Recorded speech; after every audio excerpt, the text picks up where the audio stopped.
लग्नपत्रिका समोर दिसली ना की माझ्या डोळ्यासमोर पहिल्यांदा येतो तो नारायण.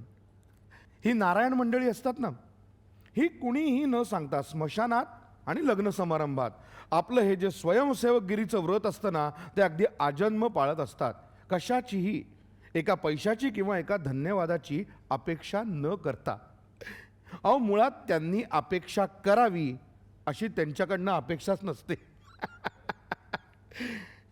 भाऊ भाऊ हा, ये रे. अरे, सगळी तयारी झाली आहे. हे बघ भाऊ, फक्त हे बघ. नारायण नारायण नारायण, काय? मला तुझ्या त्या कापड खरेदीतलं काही काही एक कळत नाही, ठाऊक आहे मला. हा. आणि कापड खरेदीतलं तुला विचारायला वेळ नाही लागलाय मला. अरे मागे एकदा तू सुटाचं कापड म्हणून रंगवलेलं गोणपाट घेऊन आला होतास. काय रे? मी सांगणार होतो तुला निमंत्रण पत्रिकांचं मॅटर तयार करायला. मी? हो, लेखक आहेस ना तू, हो. तेवढा तरी उपयोग होईल तुझ्या कलेचा. अरे किती भाषांमध्ये करायच्या निमंत्रण पत्रिका? अरे किती काय, निमंत्रण पत्रिका म्हणजे काय, देशाची घटना आहे 14 भाषांमध्ये काढायला. हा? एकाच भाषेत शुद्ध मराठी. बर, संध्याकाळपर्यंत घेऊन जा मजकूर. उद्या पत्रिका येतील, त्या नीट तपास. मीच? हो. आणि हे बघ, पत्रिकेत कोणाचं लग्न आणि कोणाशी वगैरे ते सगळं येईलच. हो. पण सगळ्यात महत्व आहे ते आपले नम्र खालच्या नावांना. का रे? अरे का काय, ती नावं जर बरोबर आली नाहीत ना, तर भलती रुसणी फुगणी होतात. जन्मभर माणसं तोंड बघत नाहीत एकमेकांची, तेव्हा ती नावं बरोबर यायला हवी. हो. एक वेळ नवरा नवरीची नावं चुकली तरी चालतील. अरे अरे मांडवात आल्यावर दिसेलच लोकांना कोण कोणाला माळ घालतंय ते. आणि प्रूफ सुद्धा नीट तपास. फार बारकाईने तपासावी लागतात पत्रिकेची प्रूफ. का रे? नाही तर त्या टण्णूच्या लग्नात झाली तशी भानगड व्हायची. भानगड? हा. काय बरं भानगड? अरे त्या अण्णूच्या लग्नाच्या निमंत्रण पत्रिका यांनी छापून घेतल्या गोणेश्वर प्रेसमध्ये. हा. मी म्हणत होतो आमच्या हरिभाऊंच्या ज्ञानमार्ग मुद्रणालयात घ्या छापून. मी त्यांना वॉर्न केलं होतं बरं का. हो, गोणेश्वर छापखाना म्हणजे नाटक, सिनेमाची तिकीट आणि तमाशाची हँडबिल छापणारा तो निमंत्रण पत्रिका काय छापणार डोंबल. पण ऐकलं नाही, म्हटलं मारा. पत्रिका छापून आल्यान जोड्यान मारल्यासारखी बसली मंडळी. का बरं? का? आता का हा सांगतो. हा. पत्रिका छापून आल्या बरं का. पत्रिका आल्या, पोस्टात पडल्या. मी आपली सहज एक अशी निमंत्रण पत्रिका उघडून पाहतो तर काय, काय? पत्रिकेत खाली निमंत्रणास मान देऊन अवश्य येण्याचे करावे असं असतं की नाही. हो. तिथं गोणेश्वर छापखान्याने काय छापलं असेल? काय? तिकीट विक्री चालू आहे. चल, अरे त्या शिंप्यानी नवऱ्या मुलाचा सूट आणून दिलेला नाहीये, कुठल्या तरी पर्यटकाकडे जातो आणि भाड्यानं आणतो. चल येतो, खूप कामं पडली आहेत. हा चला. नारायण गेला आणि त्यानंतर काही दिवसांनी अचानक एक व्यक्ती माझ्या समोर येऊन उभी राहिली. नारायणराव, हो नारायणराव. ओ, काय हवंय? नारायण आहे का घरात? इथे कोणी नारायण मिरायण राहत नाही बरं का. आईला पत्ता तर इथलंच दिलंय. हा? साला चोरला की काय कोट. अहो, लग्नाच्या 5 सुपारी पुरतं घेऊन गेला. दुसरे भाऊसाहेब, अहो ओळखलं नाही का मला? नाही. आ? काय रे? अरे नामदेव, तू? नामो, अरे काय म्हणतोस? ये ये, बस बस बस. काय रे, जाडा झालाय आणि हा मिशा काय? खऱ्या आहेत की आपल्या स्टुडिओतल्या मेकअप मास्टरनी डकवलेल्या? वरून बघा. केवढा जाडा झालाय आणि? हा, 6 महिने रेस्ट भेटली ना. रेस्ट येरवड्याला जाऊन आलो. म्हणजे जेलमध्ये? नाही तर काही येड्यांच्या इस्पितळात. 6 महिने होतो बघा तिथं. कशाबद्दल? भट्टी लावल्याबद्दल. भट्टी? हा, हे अरे नेहमीची आपली कपड्याची भट्टी लावायची सोडून ही भट्टी कशाला लावायला गेलास? साहेब, चालली असती तर पिक्चर काढला असतं ना सावताच. अरे पण नाही ना चालली आणि तुरुंगात जावं लागलं. कशाला नसत्या फंदात पडलास? कपड्यांची भट्टी बंद झाली असेल. हा, ती कशी बंद होईल? सायकलवर गट्टा आहे ना बाहेर. साहेब, नवीन सायकल घेतली 60 रुपयाला. डायनामोचे 20 रुपये सेपरेट. 60 रुपयात नवीन सायकल? मग चोरीची दिसतीये. त्याशिवाय 60ला नवीन सायकल कोण देणार?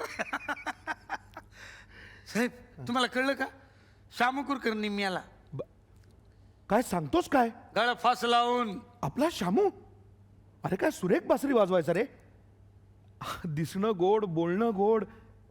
काय रे, असा माणूस गळफास लावून? समजा इंडस्ट्रीला वाईट वाटलं साहेब. कुणी कुणी तर फंडबिन पण गोळा केला. नाही पण कारण काय शामूनी गळफास लावून घ्यायचं? त्याला कमलनी फसविलं. कमल? कमल कमल कमल हो, ती माणिमांच्या एस्ट्रातली गोरी गोरी पान, निळे निळे डोळे. तिला लाल खंदीलमध्ये साईड हिरोईनचं काम मिळालं. हा. आणि एका पंजाबी पार्टीनं खुश होऊन नेक्स्ट पिक्चरची ऑफर दिली. हा. झालं, ही गेली चढून, श्यामला दिलं सोडून. नाही मग बरोबर आहे, तुला त्याच्या मरणाचं वाईट वाटतंय ते. मरणाचं नाही साहेब, मरणाचं नाही. मरणाला आपण कारण झालो ना त्याचं. तू कसा काय कारण झालास? काय साहेब, सगळ्यांची कापडं माझ्याकडे यायची ना धुवायला. बरोबर. त्या एकदा मस्करीमध्ये त्या कमलचा दुपट्टा श्यामू कुलकर्णीच्या कपड्यात घुसविला. अरे मग त्यांनी काय झालं? तुमच्या लक्षात नाही आलं साहेब. उहुं. 4 दिवसानं श्यामूनं गळफास लावून घेतला ना, तो त्याच दुपट्ट्यानं.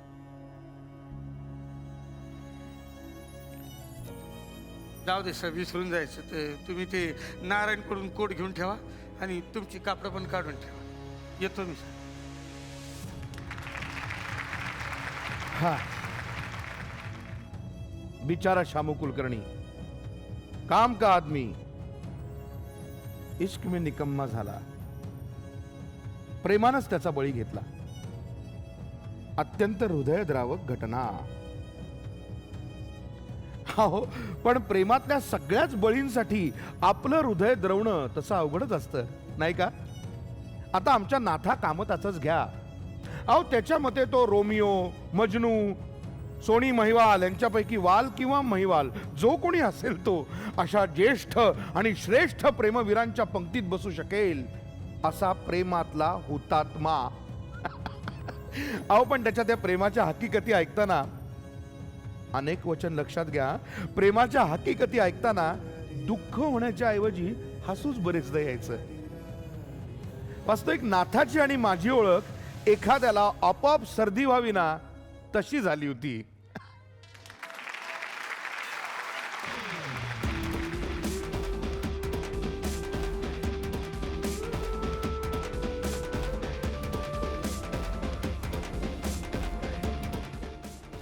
वास्तविक आमच्या आवडीनिवडी, चालण्या बोलण्याच्या पद्धती कशा कशातही साम्य नाही.